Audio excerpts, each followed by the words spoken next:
Bonjour Franck, Bonjour, Jeanne. tu es fonctionnaire de police depuis 1986 et tu souhaites faire cette entrevue pour lancer l'alerte sur les policiers qui dénoncent. J'ai une question à te poser. On vous entend peu sur les réseaux sociaux. Pourquoi? Déjà, en tant que fonctionnaire de police, on est dans un système hiérarchique, donc on n'a pas droit à la parole comme on pourrait éventuellement l'avoir dans le civil. Mais dès lors qu'on conteste ou qu'on donne son avis dans un système comme le nôtre, on a forcément à un moment donné des représailles. Et au niveau des représailles, donc, tu as fait un droit de retrait. Alors oui, quand je parle de harcèlement, c'est du harcèlement quand même soutenu, hein, qui atteint même le côté familial. J'en suis arrivé à mon dernier service à user de mon droit de retrait, quoi. Puisque, d'autant plus que ma hiérarchie refusait de me recevoir, je subissais des choses aussi bien dans mon travail que dans ma vie privée. Ce qui t'a poussé à faire le droit de retrait, c'est que tu te sentais menacé, harcelé, poussé à bout parce que tu dénonçais. J'ai usé de j'ai usé de mon droit de retrait, non seulement pour le harcèlement que je subissais au sein du travail, dans un nouveau service où on m'a reçu, on m'a mis au placard. Tout ça a été dénoncé à l'IJPN comme en justice. Ça en est arrivé que je subissais une forme de harcèlement, voire à la fin des intimidations et ce que je peux considérer comme des menaces, où j'ai décidé de prendre mon droit de retrait, surtout que ma propre hiérarchie, a refusé de me recevoir, quoi, ou moins m'expliquer, quoi. Alors j'ai usé de mon droit de retrait et je suis parti. Tu m'as fait part de l'IGPN il y a 2 secondes. Tu peux me parler de l'IGPN, la réponse qu'elle a pu te faire face à ce que tu avais décrit? Et ben donc, c'est le coordinateur de l'IJPN qui m'a répondu pour classer sans suite mes demandes, mes signalements donc faits sur un signal discret déjà, et puis l'IJPN aussi auparavant. Le signal discret, ça existe depuis fin 2017, cette plateforme. Et finalement, il n'y a aucune suite qui est donnée. Avec cette lettre que j'ai reçue le 15 octobre 2019, où en fait, le coordinateur fait beaucoup d'humour. Je pense qu'il se moque de moi, quoi. On ne va pas vérifier si ce que je dis est vrai, c'est forcément faux pour eux. Enfin, c'est plutôt dérangeant, donc on classe l'affaire et on continue, nous, de subir, quoi. C'est sans fin. Il n'y a personne qui nous protège dans ces choses-là. Je pense qu'on fait en sorte que le fonctionnaire qui est ciblé comme je le suis, bah, quitte la profession, tout simplement, parte. Et ça, je ne peux pas le concevoir, quoi. D'accord. Au meilleur des cas, hein, qui parle. Au pire Oui, des cas, au pire des cas, ça peut être dramatique, quoi, effectivement, parce que on devient très gênant, plus on avance dans l'âge, dans sa carrière, plus on est témoin de certaines choses, aussi du fonctionnement. Et si la hiérarchie, si l'administration n'est pas capable de protéger les gens qui dénoncent, et là j'en viens là, je me considère comme un lanceur d'alerte. Quand on est témoin de choses graves au sein de la police, je parle de fonctionnement de certains collègues, de la hiérarchie, et dès lors qu'on dénonce, là vraiment on amorce quelque chose qui est sans fin, quoi. Voilà, on veut que vous partiez. On peut dire que c'est le monde à l'envers, parce que les gens qui sont on va dire malsains ou qui font pas leur travail comme il le faudrait, au contraire, profitent de leur profession pour peut-être même s'enrichir, n'ont pas leur place dans la police, alors que maintenant, eh ben, on s'aperçoit que ceux qui y sont intègres, ce sont eux qui. oui, ça reflète un peu la société à laquelle nous vivons, hein. La racaille est mise en avant. Les personnes qui veulent dénoncer sont mises à l'écart, sont même parfois poussées au suicide, hein, pour des raisons soi-disant familiales. Voilà, c'est ça qui est dramatique, c'est des flics qui sont honnêtes dérangent. Concernant donc ta situation actuelle, vu que tu es un lanceur d'alerte, je suppose que on t'a tapé aussi bien dessus.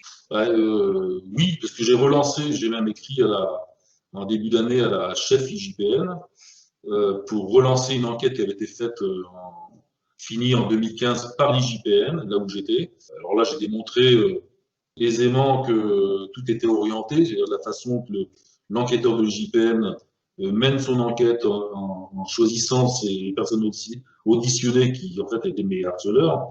Donc j'ai voulu relancer l'IGPN là-dessus. Donc il y a eu une réponse, il n'y a pas eu de réponse de la chef IGPN. Le dossier était transmis donc à la DCSP, à la Direction centrale de la sécurité publique.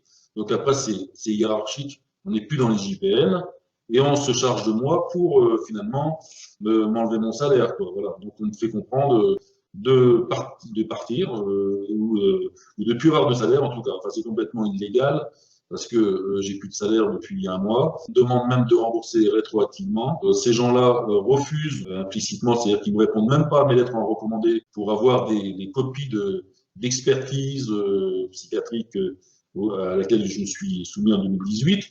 Donc, il n'y a même pas de réponse. C'est des droits, on a des droits, nous, policiers, comme dans la société civile, c'est-à-dire que avec l'aval de la CADA, la Commission d'accès aux documents administratifs, qui a répondu favorablement à ma demande, c'est-à-dire on doit présenter ces pièces, parce que tout peut être écrit aussi à l'envers, et se retourner contre moi. Donc moi, je dois pouvoir me défendre contre ça. On peut demander des contre-expertises également, mais j'accède à rien, quoi. Ils nous cachent les pièces. Et c'est un délit, c'est-à-dire que l'administration est capable de commettre des délits de ce genre-là, pour se protéger elle-même. On ne protège pas le fonctionnaire qui est lui-même victime, mais on protège le système. On n'en sort jamais, quoi. De toute manière, on est d'accord que l'IGPN est loin d'être neutre, puisque c'est la police qui enquête sur la police et le tout. Disons que initialement, l'IGPN est là pour régler les problèmes, faire apparaître la vérité aussi, comme la justice, et faire tomber ceux qui sont corrompus ou qui font des choses graves dans la police. Mais bien au contraire, je pense qu'ils les soutiennent eux et non pas les gens qui en sont victimes ou qui dénoncent, tout simplement. L'alerte au sein de l'administration.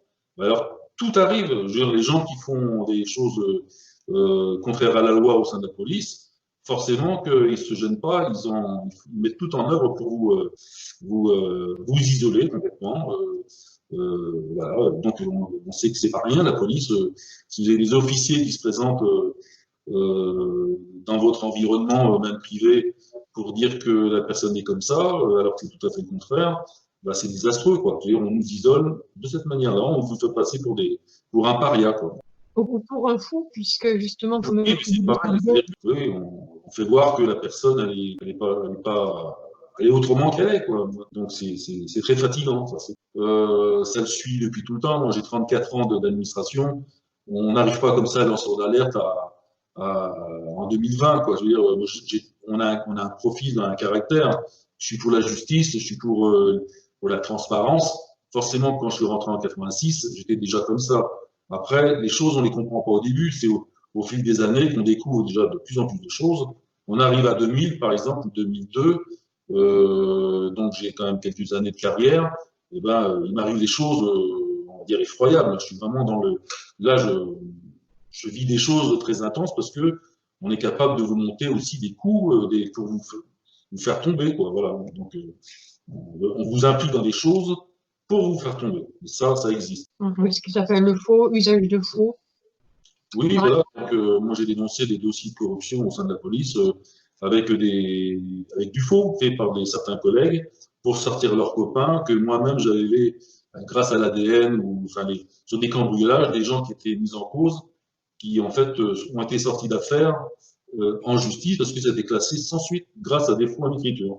Un magistrat, c'est pareil, quand ils font des choses comme ça, mais ils ne risquent rien parce qu'on est dans un système actuel, on fait tomber les gens intègres et les autres continuent, quoi. Donc on ne peut pas s'en sortir dans une société complètement corrompue, de cette manière. Ben, vous êtes quand même assez nombreux, policiers et policières, qui dénoncent un peu parce que justement, on vous voit, on vous pousse à bout. J'ai été presque étonné, il y a peu de temps. J'ai réussi à contacter un collègue que j'ai su qui avait été victime de la même chose que moi.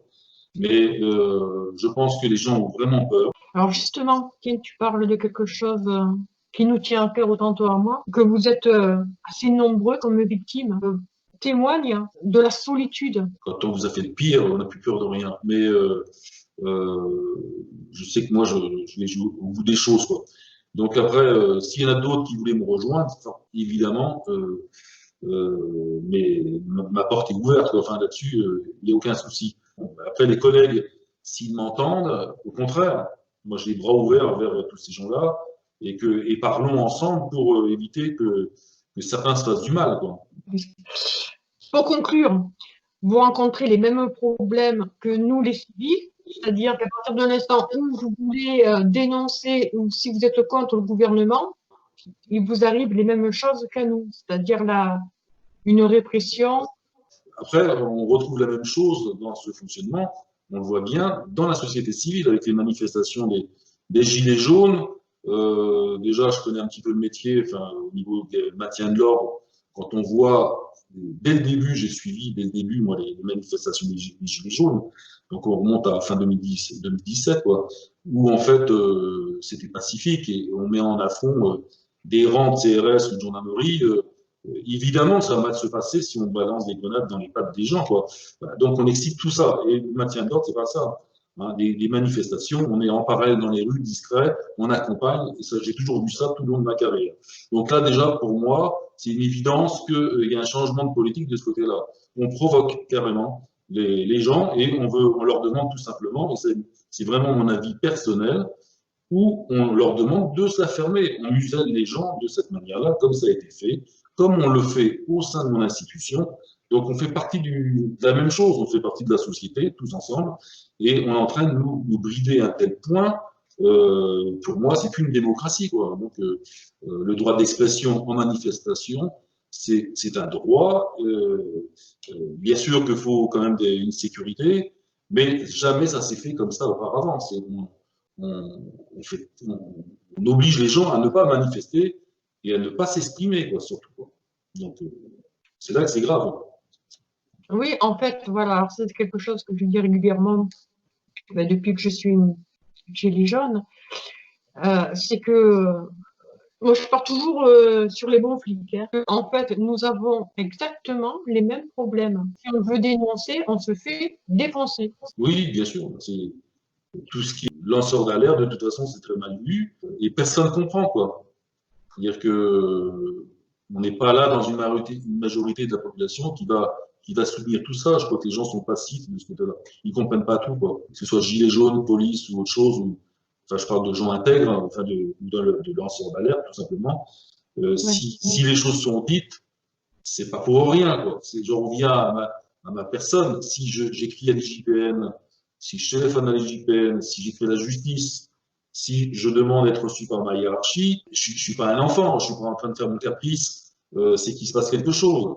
Et en fait, ils vous font passer pour ce que vous n'êtes pas, pour un malade, vous psychiatrisez, ce que je refuse complètement. Moi, je connais des collègues, ils ont été, je crois, une fois devant le psychiatre pour justement se faire passer pour des fous, quoi.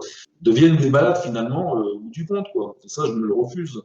J'ai compris le processus. Alors, le côté psychiatrique, il y a eu beaucoup de témoignages de des collègues à ce niveau-là, donc des collègues victimes, qui m'expliquent que justement, c'est aussi une forme de faire taire, que donc, par la suite, lorsqu'ils veulent dénoncer, aller dans les tribunaux, ils ne sont plus crédibles, puisque un fou n'est pas crédible.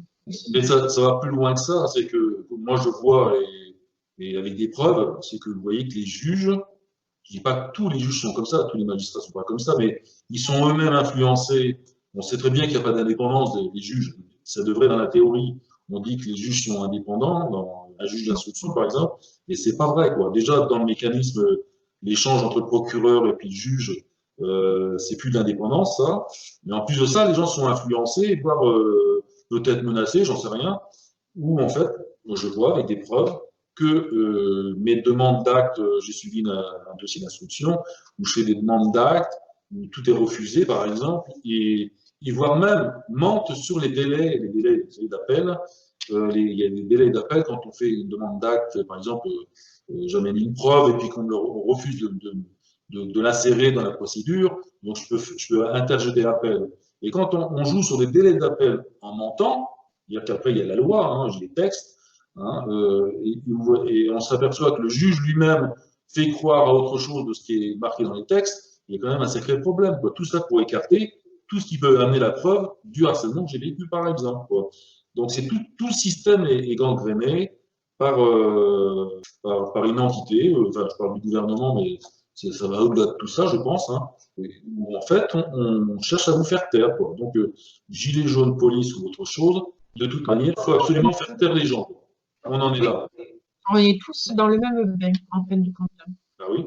Que penses-tu de ce qui se passe en manif, de la police qui matraque, qui éborgne? Bah, écoute, moi, en tant que policier, je compte 34 ans d'administration. Je suis gradé, je suis officier de police judiciaire.